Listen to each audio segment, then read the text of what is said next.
Friends, అండి వేదాక్షరని ఈరోజు 13 పాఠం చెప్పుతున్నాను.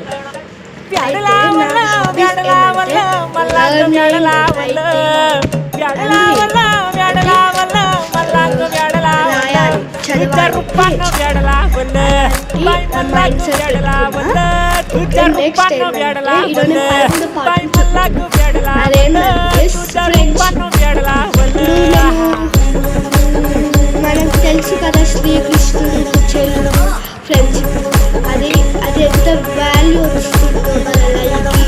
మనం కూడా అలా ఫ్రెండ్స్గా ఉండాలి అని ఒక వీడియో చూస్తాను.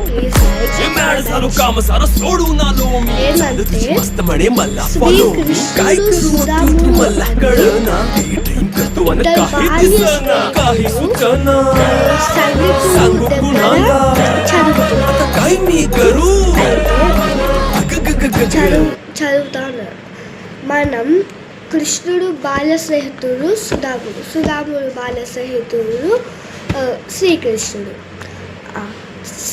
కుచేలుడు అంటే అర్థం ఏంటి తెలుసా? మీకు తెలుసో కామెంట్ చేయండి. ఏంటంటే నేనే చెప్పేస్తా, చేయాల్సిన అవసరం లేదు.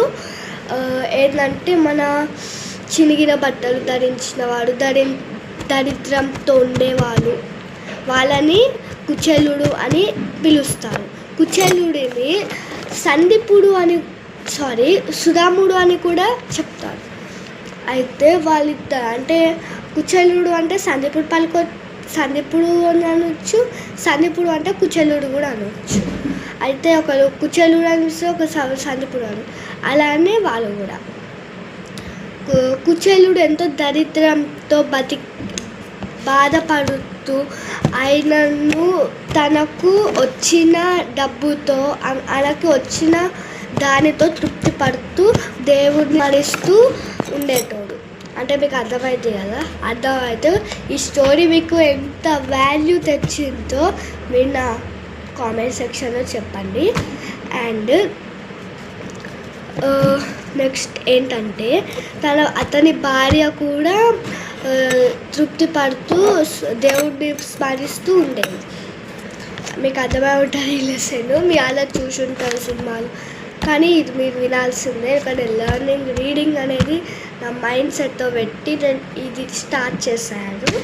నెక్స్ట్, కుచేలుడు గంపేడు సంతానం అంటే తెలుసు కామెంట్ చేయండి. వారికి తల్లిదండ్రులు పేదరికం గురించి తెలియదు. పిల్లలు తల్లి వద్దకు వెళ్ళి